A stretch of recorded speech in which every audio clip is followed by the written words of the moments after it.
Hello, everyone. Thank you for joining. And one more time, this is the second day of our undergraduate bootcamp. Here with us is Justin. Thank you for joining, Justin. Thank you for your yesterday presentation. It was really helpful for our students. And today we are going to continue and follow to the next steps, which you need to do if you would like to enter the university of your dream. So, Justin, the floor is yours. Great, thanks so much. It's great to see everyone again. Thanks for coming back. This is really one of my favorite topics to talk about because I think it's really, it's a time where students can be really creative, and it's something that, it gives you a skill that no matter if you're applying for universities or jobs or other things in the future, the skills you learn doing this can really help you throughout the rest of your life. So this is a topic that that is always fun for me to talk about. And as if you have questions already or things that you want to make sure that I cover, please feel free to put them in the chat. So I'll be talking about the essay today. And so the first thing I want to do is just look specifically at an example of what one of the applications asks for in terms of the personal essay. So this one comes from the Common App, and it's asking students to demonstrate their ability to write clearly and concisely, to distinguish themselves, and then to do this in no more than 650 words. So this isn't, a big essay, but it should be more than just one paragraph. I always struggle a little bit to tell students exactly what this essay is supposed to be. And I almost find it easier sometimes to tell you what this essay is not supposed to be. So this essay is not an academic essay. This should not be something that you write for your biology class or your history class. It's also not a letter of motivation. Most universities do want to hear why you're motivated to apply to them, but this is not the place for that. I'll tell you where the place is for that, but this is not the letter of motivation. It's also not a CV, so it's not the place to list all of your accomplishments and all the great things that you've done. Again, we do want to hear about that, but this is not the place.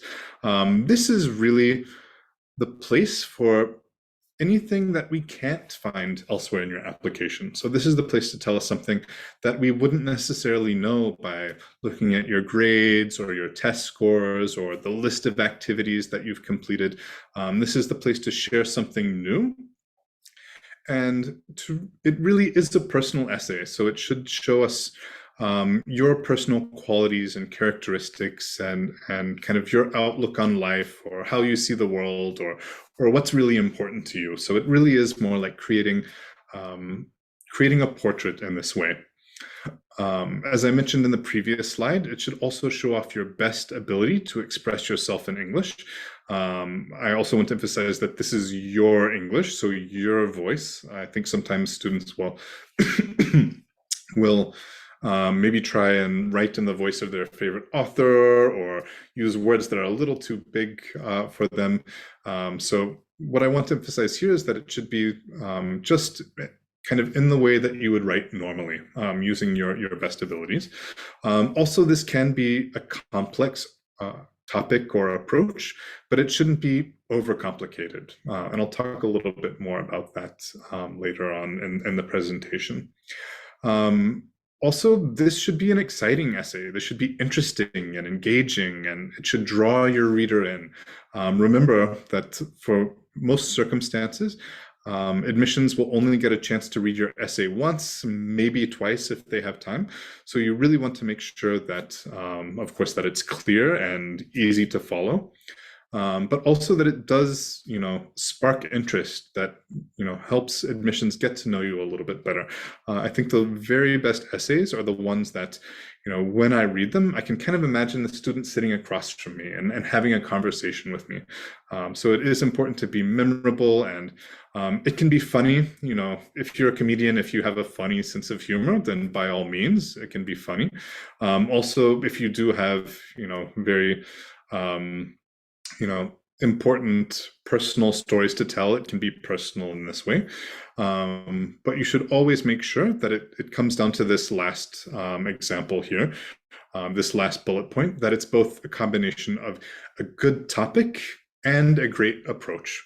So when you write an essay, there are these two different components. So the topic is the subject that you're writing about, and then the approach is the method, so how you're talking about it. So both of these things have to be good in order to create a strong essay. And I'll actually give you the steps for making sure that you're doing both of these things. So I actually have 4 steps in this process. It's not absolutely necessary to do all of these in this exact order, but these are steps that can really help you structure the process and make sure that you aren't leaving anything out. I mentioned yesterday that this is not an essay that you can just sit down and write the night before your application is due. You definitely want to put a little bit more thought into this. And if you're giving yourself a lot of time, I think the very best way to start is by looking at all of the prompts. So most application platforms and universities give you multiple prompts that you can respond to. And so what I would encourage you to do is really to look at all of them and see if you can write down just one idea for each of them. Just look and say, okay, if I were going to write this essay, what would my topic be? How would I address this? And just kind of brainstorm and see what you come up with.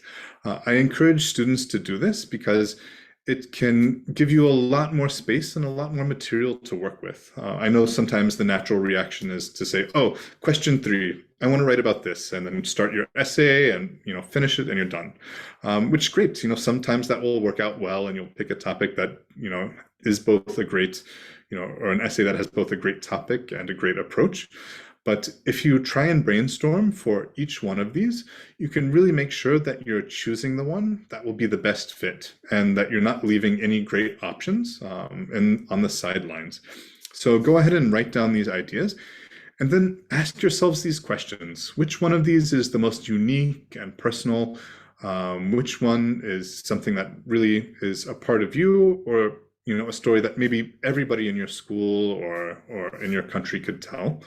And also ask yourself which one of these is going to tell something new about you. Remember, we want to hear something new that we can't find anywhere else in your application. So you want to make sure that that your prompt will actually bring these kinds of attributes and characteristics to the forefront. So once you've done this, you can go ahead and pick 2 or 3 of these options and select your favorite ones and go ahead and write an outline. So you can look at these and say, okay, if I were to write this full essay, here's how I would structure it. This is what I'll talk about in my introduction. This will be in the body, and here's how I will conclude my essay. Or if you're already feeling really inspired, you can just go ahead and write the introduction. If you feel, if those juices are flowing and you really know what you want to write about, you can go ahead and write the introduction. So do that for 2 or even maybe 3 of those options, and then come back to those questions again and ask yourself, okay, is this story still really unique and personal to me? Also, is it demonstrating the characteristics and the accomplishments that I want the university to know about me? And you can also start to fine tune a little bit and say, okay, which part of the story should I be focusing on? I'll go through some examples, but you'll see that sometimes some of these prompts will have multiple questions or will have different things they're asking you to respond to. So you can start to make sure that you're focusing on the right point. So after you've done that, you can look at these 2 or 3 things and pick the one that you think is really going to serve you best in this role as your essay.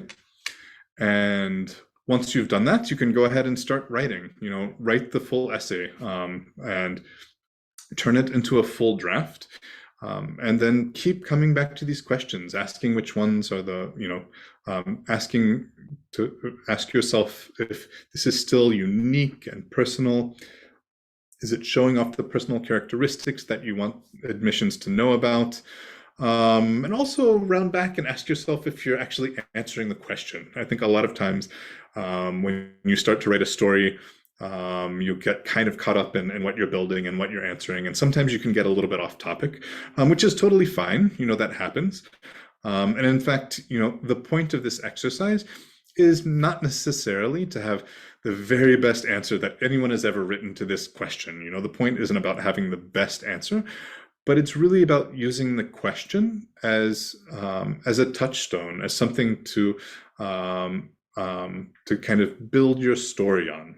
Oftentimes we'll say that, the journey is as important as the destination, and that's the case here. We want you to use the process of responding to this prompt to tell your own story, to talk about your journey here. So do make sure that you're actually, on topic, but, don't get too caught up on making sure that you're having the best answer ever. Finally, you also want to ask yourself if your writing is well organized and clear and interesting to read. I mentioned a few slides ago that you can have a complex essay, you can have an essay with a complex structure, but what you want to avoid is having an overcomplicated essay. Again, admissions will probably only have once or maybe twice to read through your application. So you want to make sure that it's clear and they can follow you from the beginning to the end and not get lost here. So for example, a few years ago, I read an essay by a student who was, he was applying to study in computer science, and he actually wrote his essay in the form of a computer program. I am not a computer science person. I'm not a STEM person at all. I'm much more a humanities person. But I was still able to follow the student's essay all the way through. The student wrote it in a way that was accessible and followable, so that I still knew where the student was going, and I could see, the structure and also see why programming was important to this student. So again, this is not to say that you have to write in a very simplistic way or write with very simple sentences, but just make sure that at the end of the day, it's something that's clear and everyone can follow along with you. Which brings me to my final point here, my final point. So for step 4, you really want to get feedback on what you've written, and edit it and revise it and rewrite it. So the most important thing in this step is just to share this, with your English teacher, with any advisors you have, with your best friend or your parents, and ask them these same questions that you've been asking yourself all along. Ask them, is this interesting? Is it memorable? Is it really engaging to read? Do you want to learn more? Also ask them if this is really unique and personal to you. These are the people in your life who know you well. So ask them these same questions. You can show them the essay and say, okay, you know me really well. When you read this essay, does this sound like me? Is my voice in here? If you found this essay and my name wasn't on it, would you know that I wrote this essay? Is my voice coming through in this way? You can also ask them, what did you learn about me? If you didn't know me. So if you had this essay and you didn't know me at all, what would you learn about the person who wrote this essay? What are the kinds of qualities that come through? What is this communicating about me? And of course, if you're asking your English teacher, also ask them if this is showing off your best ability to speak or to write English. Again, you want to avoid using too many big words that you might not know the complete meaning of, just for the sake of using big words. Use the vocabulary. Use the vocabulary that but get this feedback from them. And also ask them if there's anything that's missing. When we tell stories about ourselves and we write these essays, because it happened to us, oftentimes, we'll accidentally leave things out just because, it's in our heads, it's already there. We know the story, it happened to us.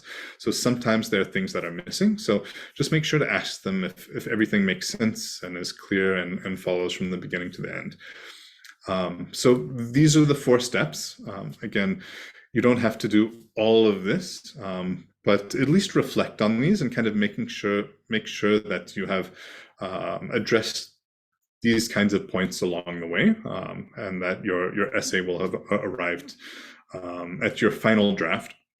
I also want to acknowledge that, especially for NYU Abu Dhabi, 90% of the students who apply and attend our university do not have English as their first language. And this is something that we completely understand. We don't expect students who don't have this as their first language to be writing in the same way. We also know that many students aren't taught to write in this way as well. So if you're hearing all of this now and you're thinking, oh my God, what am I going to do? I have to learn to write in this way. It's going to be so stressful.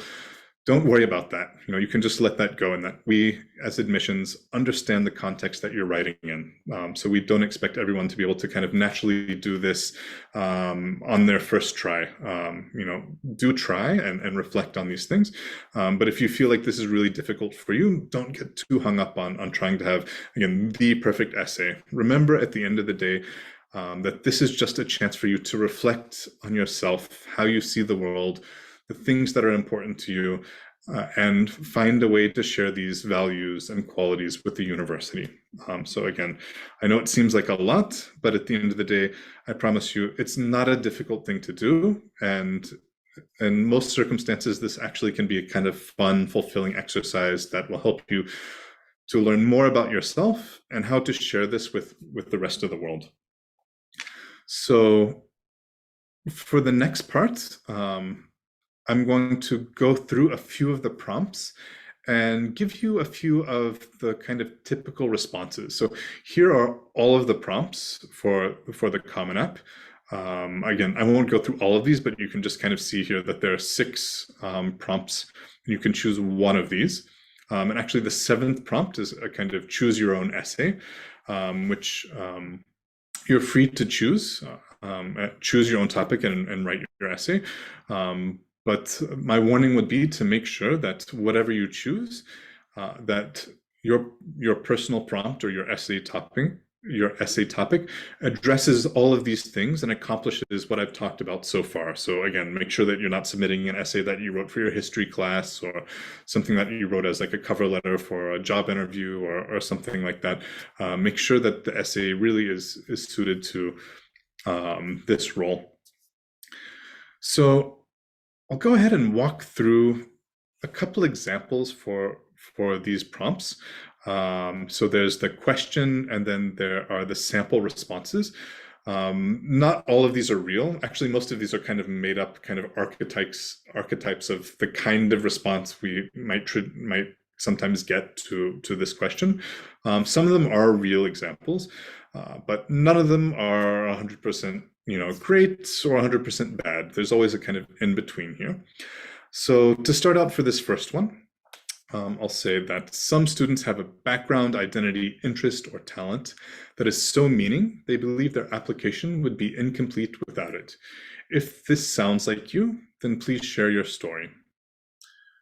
So for example A, we have a student who says, I am of this nationality, which means I speak in this unique way, and have these unique traditions and eat these unique foods that I bet you've never heard of. So this kind of response, it does technically answer the question. The student is talking about a background or identity that's meaningful to them. But the problem with this kind of response is that this is not telling us specifically about the student. It's telling us about their whole country or their whole nationality potentially. So while these kinds of things might be really important, at the end of the day, we end up just with a Wikipedia article about the student's country instead of about the student themselves. So you want to make sure, if you're answering a question in this way, that you make sure to make it personal and connect you with this. Similarly, sometimes we'll have a student who decides to, write about their grandmother who was very important to them and did all kinds of amazing things. But then we get towards the end of the essay and we realize that, we've just gotten a biography of the student's grandmother and we really don't know about the student themselves. So make sure if you're writing about these identity kinds of things that you center yourself in this and in your personality and your experiences. So for example B, we have a student who says, I went to study business, I excel in these classes, and I won these awards. Fantastic. This is great. These are things we do want to hear, but not in this part of the application. Again, we do want to hear about what you're interested in studying in, what classes you do well in, and of course we want to see the list of awards.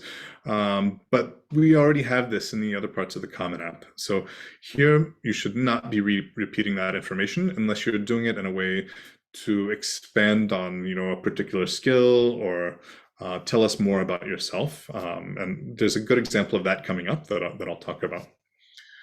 So for example C, we have a student who wrote, "I don't just listen to music, I'm an avid musicologist. Let me tell you about the opera of my life, and in particular, the last chapter, my jazz stage."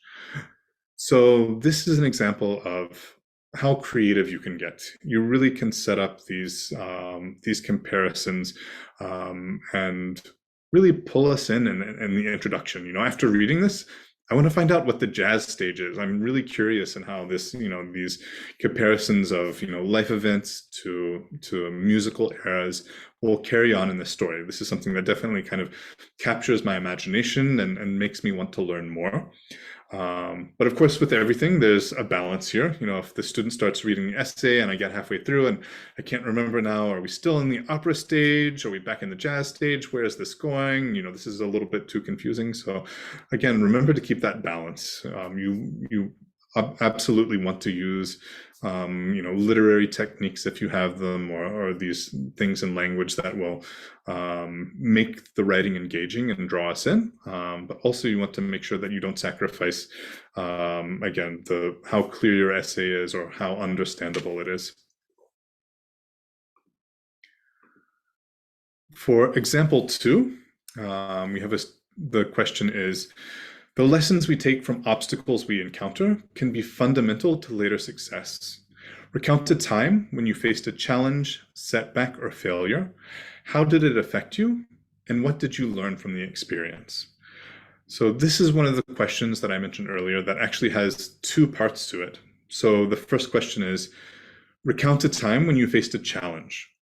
And then the second part is, how did it affect you? And what did you learn from the experience? So you want to make sure that you're addressing every part of this question. For example A, we have a student who said, "I failed grade 11 math because I had a teacher who didn't know how to teach well. I want to study engineering, and I know I'll do better with a good teacher." So what are the kinds of things we're learning about this student when we read this? Well, I guess that they're probably not very good at math, maybe that they don't take responsibility for themselves, not a lot of positive things here. But what I want to highlight is that here, the topic of failing a math class or not doing well in a class is neutral in itself. So that doesn't have to be, a bad story. It just depends on the approach. So the topic is failing grade 11 math, but then the approach here is blaming the teacher and not taking responsibility and really not highlighting any positive qualities. So what I want to emphasize here is that, for example, in this case, this could have happened in real life, especially now when a lot of students are having to do online learning and there are, changes and with teachers and these kinds of things. So, this doesn't necessarily have to be a negative story. If you're a student who experienced this, but then chose to go on and, start a group, a study group, or to talk with the school administration and try to resolve this and kind of find a positive way through this, then that can be a great story about you and reflect positive qualities. So just keep this in mind when you have these kinds of questions, that if you're going to talk about failure, definitely make it about how you triumphed and your good personal qualities rather than these kinds of negative ones. For example B, the student wrote, "As I started my final lap in the pool, the entire crowd was cheering, including every other swimmer, all of whom had finished long before me and were grabbing their towels. If I set any records that day, it only could have been for the slowest time. But without my participation, the school could not have even qualified."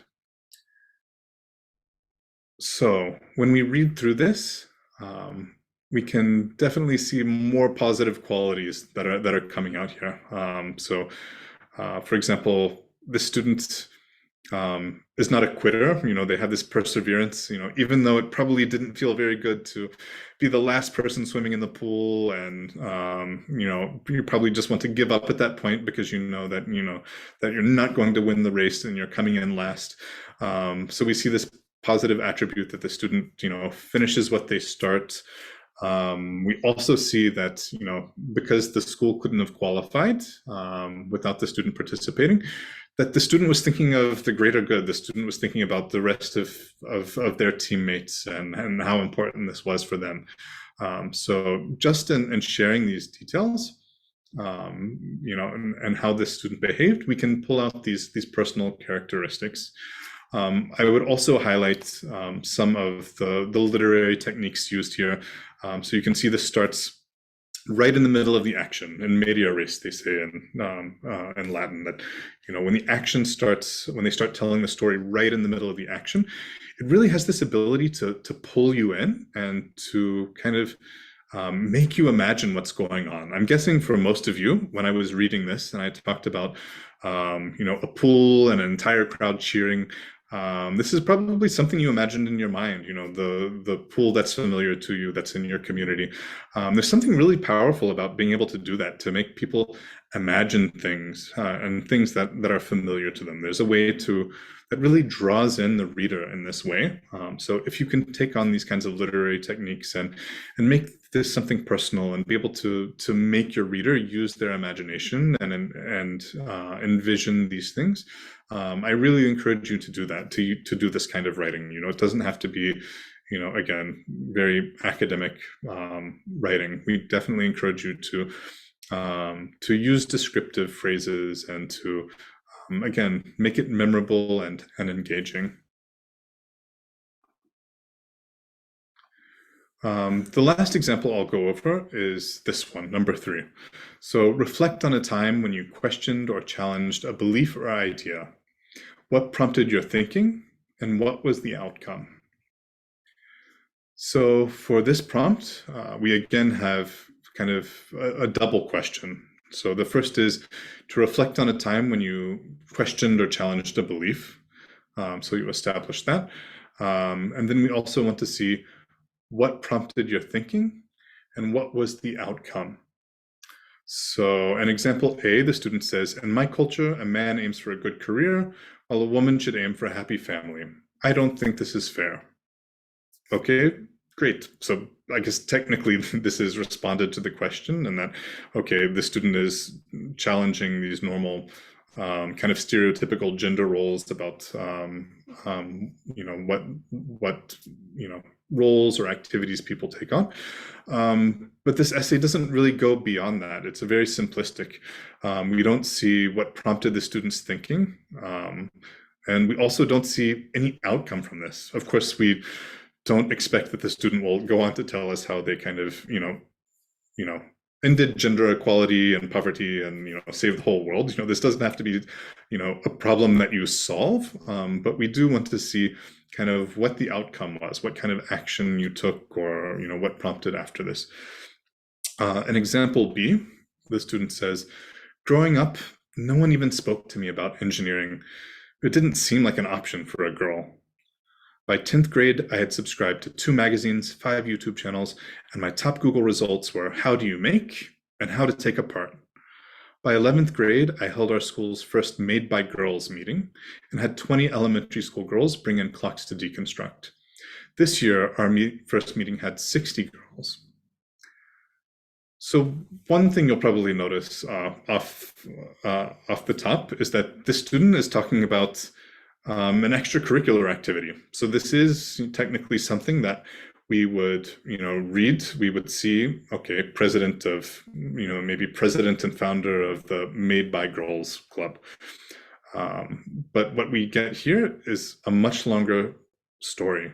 We see the student's thought process. So we see that, because no one was speaking to her about engineering or STEM, she just didn't think it was an option. And she noticed this absence. And then the outcome was that she founded this club. So saying that she had subscribed to these magazines, she took this action, when there was knowledge that she wanted, she went out and found a way to find this. And finally, also that once she did this, once she was able to kind of start participating in STEM studies and made this thing that was important to her to accomplish, she thought not just about herself, but about the other girls in her community that maybe were going to get the same message, and she wanted to change that. So we see here that she founded this Made by Girls meeting, and also that this grew from 20 girls up to 60. So this is a really good example of how you can talk about an extracurricular activity and highlight the kinds of things that made these important activities and really reflect your abilities and your values. I'll pause here for questions before I move on to the next part. Are there any questions so far about kind of how these prompts are supposed to work, or if you've had particular questions, if you've looked at these before, if there's anything, topics that you were thinking about writing about that you had questions about? Okay, dear students, if you have any questions, put them in the chat, or you can unmute yourself and just tell this question. And while you are thinking about it, I will ask one question. So sometimes students ask how many things, like from their experience, should they include in this essay? Like, for example, how many extracurricular activities, how many achievements, and so on. So I would say only include the ones that are really relevant and you have a lot to talk about. So the object shouldn't be to try and list as many things as you can in there that you've accomplished, but just pick the very best things that you feel really demonstrate what your main interests are, or your personal achievements or qualities that you feel are the most important ones. And again, you don't necessarily have to talk about extracurriculars at all. It can be a life experience or something that you're really interested in studying. Although again, if you're going to talk about something academic, it definitely shouldn't be, the research paper that you wrote on that thing. But always bring it back to that personal connection, how it connects to your abilities and your accomplishments. Okay, thank you so much. Great. So for the next part of the presentation, I want to talk a little bit about the school-specific essay, and maybe even a little bit broader than that, the reasons that you're applying to the university that you're applying to. I mentioned in yesterday's presentation that you really want to do your research and come up with some clear ideas of why you're applying to this school. Not that you've just picked the name out of a hat or saw it in a TV series or because Taylor Swift gave a graduation speech there. We do want to see that you have done your research and have this personal connection. So a lot of universities will have a question that's, why are you applying to our university? Why is this, one of your dream schools? And this response here is the one you want to avoid. You want to avoid saying, I'm applying to your school because it's ranked #1 and blah, blah, blah. The university you're applying to already knows that they're ranked #1 and blah, blah, blah, whatever that is. They're much more interested in finding out why they're ranked #1 for you. If you had your own rating system, if you've gone through and you decided, okay, these are the things that are important to me, how would that rating system look? And how would the school score on that rating? So for the next part of this, I actually want to give you kind of a walk through the Abu Dhabi campus, kind of a virtual tour. And this is something that you can do yourself with other universities that you're applying to. And this is a great question, how to research this correctly and wisely. So that's exactly what I'm going to step through now. So I'll just go through kind of pictures of the campus and look at different aspects of the campus that might be important to you. So as we go through this, just kind of think about, what's going to be important. Is it the location? Is it the research facilities or the student clubs or the weather? It can be all of these kinds of things. So I'll just go ahead and start and kind of introduce you to the campus here. So this is our residential district. So this is where all of the student residences and also some of the faculty residences are. So this is where students live and also relax. There's a lot of green space and park space. When you think about the university that you're applying to, you can kind of track down same pictures, find out where students live, also, you know, what kind of resources are around, what it's just day-to-day life is like going around campus. Who will you be on campus with? What activities are going on? Also ask, you know, what the dorm rooms look like. This is an example of kind of one of the common areas that's in a suite that students live in, where there's a kind of shared kitchen and living room. So kind of think about these qualities. And here you can see a bigger, broader view of campus. And this is something that actually is really special to the NYU Abu Dhabi campus, and that you'll see here in this picture that the residential district is actually located 3 floors above the academic part of campus. So the entrances to the dorms and faculty residences are all raised up on this level where it's a little bit quieter and calmer, and, you know, again, green spaces to kind of study and hang out. So it feels a little bit more relaxed and cozy than down below, which is more kind of the bustling university.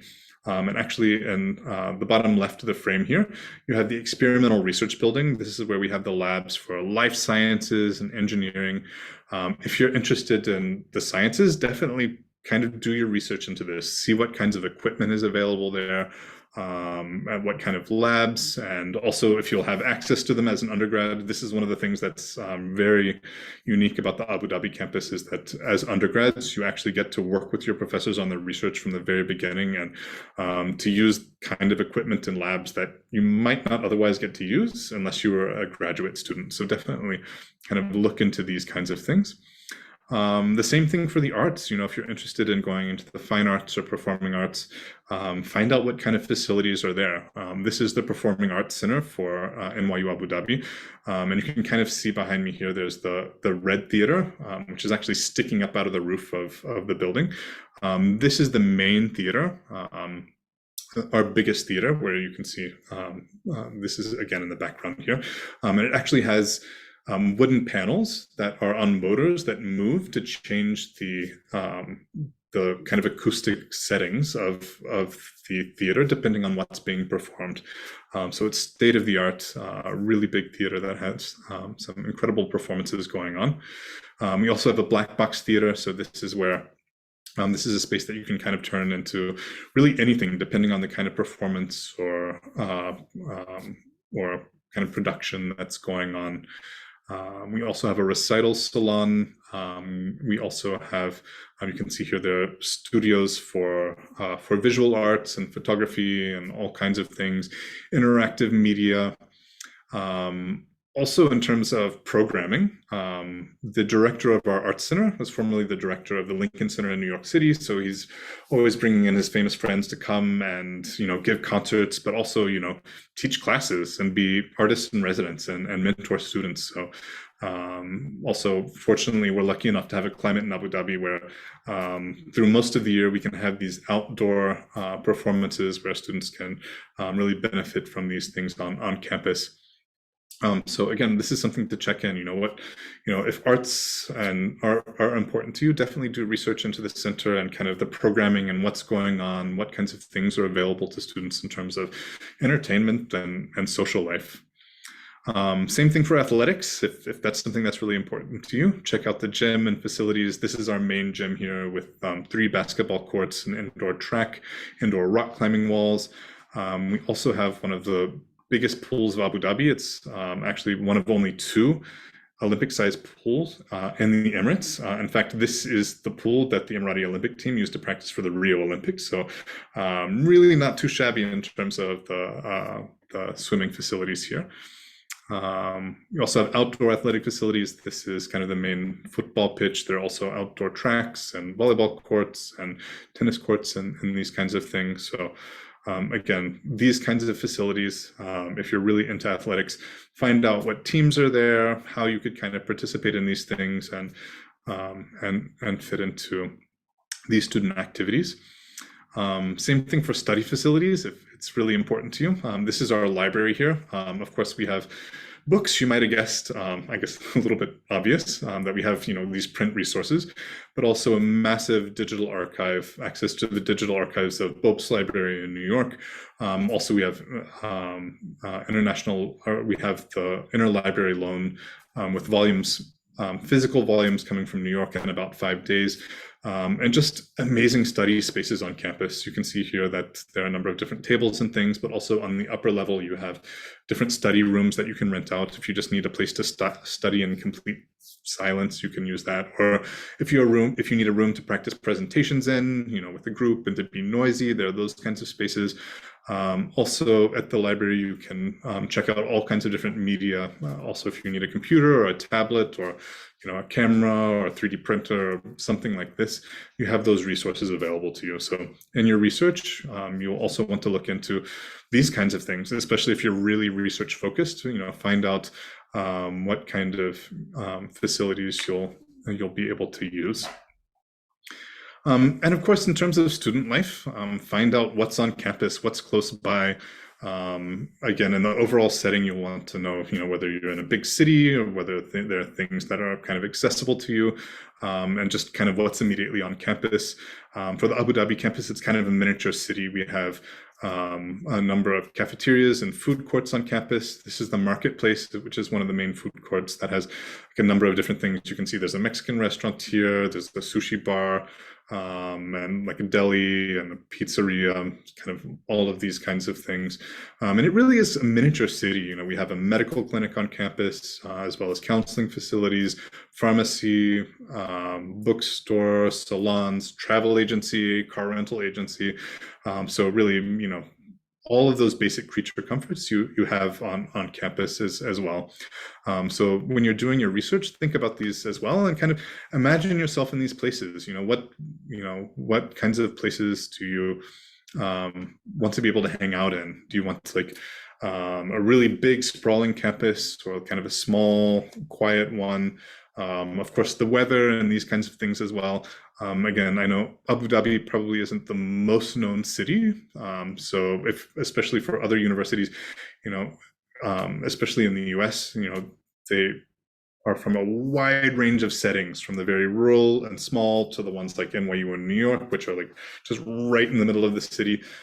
So think about this as well. What kind of environment do you want to be in terms of the class sizes, and what else you have access to in the world? I mean, you can see Abu Dhabi from the outside here. This is kind of on the approach to campus, and in the city of Abu Dhabi, it's really at a crossroads. It's probably about a 4 or 5 hour flight from Kiev, and also a 5-hour flight from Bangkok. So it's in the middle of both of these kinds of places and at a crossroads of cultures. And if you haven't heard of this city before, I really encourage you to do a little bit of research and figure out what it's about, and kind of learn a little bit more, and do this for whatever city that you're applying to.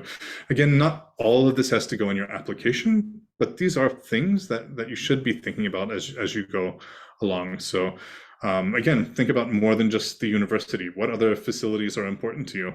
For this behind me here is the branch of the Louvre Museum that's in Abu Dhabi. That's just right across the road from the campus in Abu Dhabi. That is really a world wonder. The building itself is absolutely incredible, and students have access to this museum. They get passes every year so that they can go and visit this. And actually, you can see it's right on the water, so you can rent kayaks and go around this, but just really a spectacular resource to have nearby. But also think about any other creature comforts or things that are important to you, whether you want access to a city or green areas. Again, not a lot of people know that Abu Dhabi has a lot of places to get out and kind of be in the middle of nature. A lot of people just assume that it's just these steel and glass high-rise buildings and kind of super modern city. Fewer people know about these mangroves, which are on the island next to Sariyat Island, where the campus is located, where you can actually go on walks on these boardwalks that just go right out into the mangroves, right out into the sea, where you can kind of observe nature and take advantage of this kind of calm, serene area. And also the beach. This is the beach that's on Sariyat Island, close to campus. This is something that's really accessible to students, you know, whether they're going there just to relax. I've actually seen students studying here as well, you know, on the chaise longue with their textbooks, like sitting at the beach studying. Also, there are PE courses that take place out here. So again, think about these kinds of environments as well. Are these things that are important to you or exciting to you?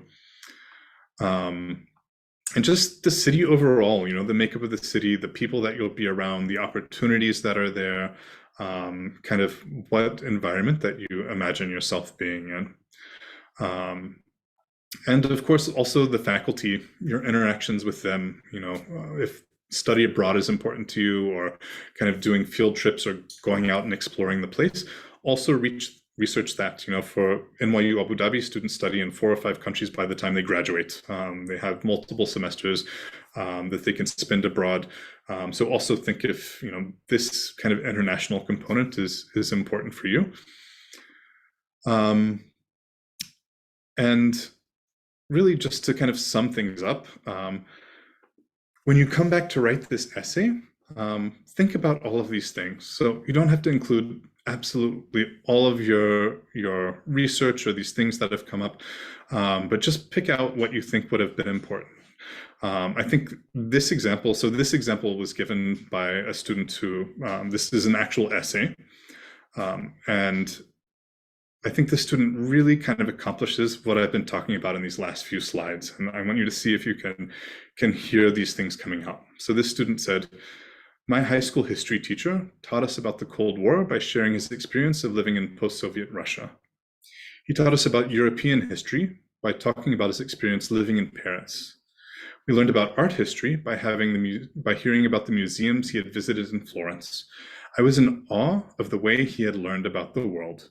And now NYU AD is my chance to do this. I want to learn about Ethiopia through a roommate from Addis Ababa. I want to learn about China through a J-term class in Shanghai. I want to learn about the marine environment while kayaking through the mangroves in Abu Dhabi." So you can see from this essay that in the students' research, they've picked up on a lot of these things. So, you know, in describing how their history teacher learned about the world, they really told us that, you know, I know that in-person, you know, study away and actually visiting places and being an international community, I know how important this is to NYU Abu Dhabi and how much this is built into the curriculum. That, you know, it's the opposite of the Zoom classroom. You know, we really want students to get out and experience the world. And also just kind of dropped hints throughout this. The student didn't say, "I know that your university has, you know, over 120 different nationalities represented." The student just knew that, oh, you know, my roommate's probably going to be from the opposite corner of the world from me. So learning about Ethiopia with a roommate from Addis Ababa. The student also mentioned that, you know, they didn't say straight out, "Okay, I know that I can spend this many semesters abroad," or that there's this thing called the J-term. The student just said, "You know, I want to learn about China through a J-term class in Shanghai." And finally, we can see this, the student did their research, that, you know, they're not just talking about kind of the stereotypical urban part of Abu Dhabi or the desert, but just knowing that, you know, you can take a kayak through the mangroves and be in this kind of area. So I think if you're able to do this, you'll have a very strong university-specific essay. Not all universities ask for this essay, and in fact, this year NYU is not requiring this specific essay, but I still think this is a very valuable activity to do, to kind of do your research, especially in a fun way. You know, go through the videos online or the pictures that you can find of campus, and reflect on these things. Kind of ask yourself these questions about what is important to you, how you would build your own ranking list for choosing which school is number one. You know, is it going to be the athletic facilities, or, you know, the dining, or, you know, the weather, or your relationship with the professors? You know, of course, it doesn't just have to be one of these things or all of these things, but take the time to reflect on these different components of the university and be able to give, you know, really personal reason why that these things are important to you. So I'll go ahead and open up the floor for questions. If you have questions about, you know, the technical part of the essay writing, or, you know, about these university-specific questions and the research process, I'm more than happy to answer them. Great. So if the topic of the essay is the same for different universities, is it okay to send the same essay everywhere, or would it be better to slightly change? So for the main personal essay, that will go to all the universities you're applying to on the Common App. So you don't have to worry about that. We automatically assume that that personal essay is going to be different. So you don't need to worry about that. For the school-specific essay, we do want to see that there are things that are particular to the school. That being said, if you are looking for really similar universities, you don't have to completely rewrite this. If having a volleyball team is really important to you and you research and there are multiple universities that have a strong volleyball team, of course you can feel free to copy that. Universities aren't comparing notes, and we understand that there are a lot of common things there. But if you do find yourself kind of repeating for every university and every university is the same, you may also want to question yourself and see, okay, it may be that you just, chose a group of universities that all really have the thing that you want, and that's totally fine to copy. But do make sure that, there's at least one thing in there that you say, okay, I want to come to a university because there's no other one that I can do this at that university. So do try and keep them a little bit. But yeah, it's totally fine to borrow and copy if you have universities that have similar qualities. Thanks for the question. That was a great one.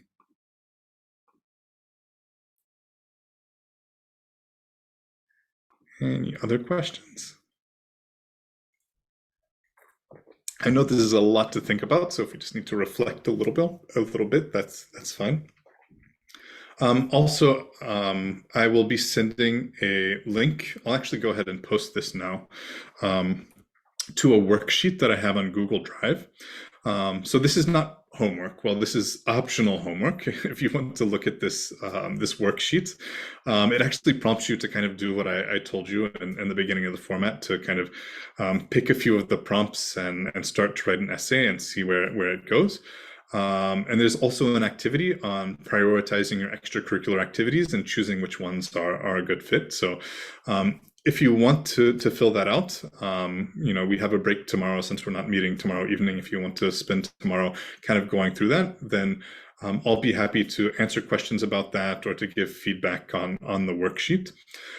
Also on Friday, we're very excited that we have a current first-year student at NYU Abu Dhabi from Ukraine who will be joining the call to to answer all of those questions and to tell you about her own journey, how she did this and how she represented all of these things in her application. So she can also answer questions that the worksheet brings up as well.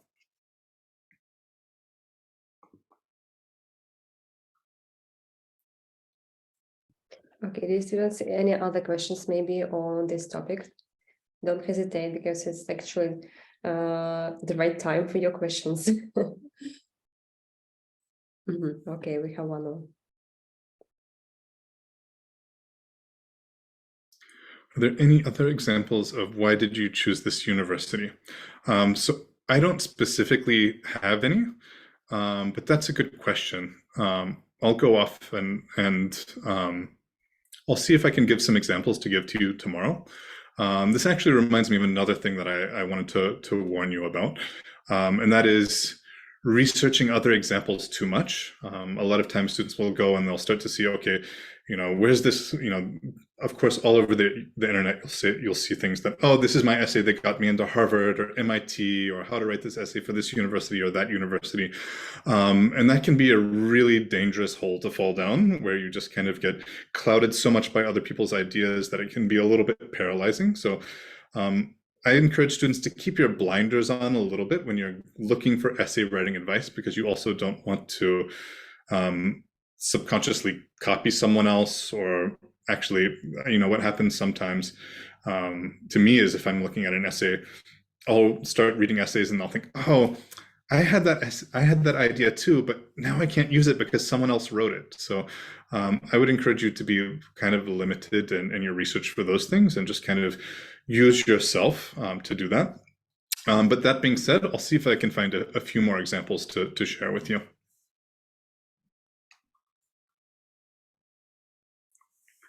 Any other questions? Yeah, I want to ask, we have like lots of information from you, and can we have like a probably PDF or some files just to read this again for us?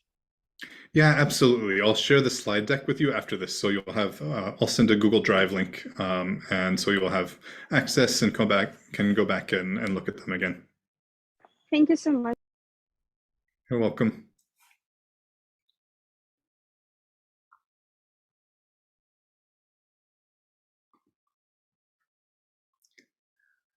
Great. Well, yeah, thank you all again for coming tonight and for your great questions. And yeah, enjoy your break of a day. And yeah, I'll look forward to seeing you on Friday. With the worksheets, you don't have to turn it in or share it with anyone. It's really just something for you to reflect on, and you can use the exercises if it's helpful for you. And if you want to do it tomorrow, and if you want to share them with us as a group or just with me personally and kind of ask, is this the right track? Or if you have questions about the process, I'm happy to give that feedback too, especially with the extracurricular section. If you have questions about that, I'm happy to do it. But again, totally optional. I'm not giving you homework, but just a tool that you can use if you would like to see how this process works. Thank you so much, Justin. So guys, this worksheet, it might be very helpful for you. So if you have time tomorrow, it will be a kind of break for tomorrow night. You can practice a bit, yes, and we are going to meet on Friday again, and you will have a chance to ask your questions. Use this time and try to fill in maybe, yes, or try to think about, try to brainstorm your ideas. And don't forget that on Friday, we will meet with our Ukrainian representative, Lisa. So you will have a chance also to hear her experience and ask her personal questions, maybe about her essay or some steps which she had to do. For now, this is it. Thank you, Justin, for joining. Thanks everyone for watching. This meeting is recorded actually, and we will share with you after the last event. Thank you so much, and see you on Friday. Thank you. Bye, everyone. Bye. Bye.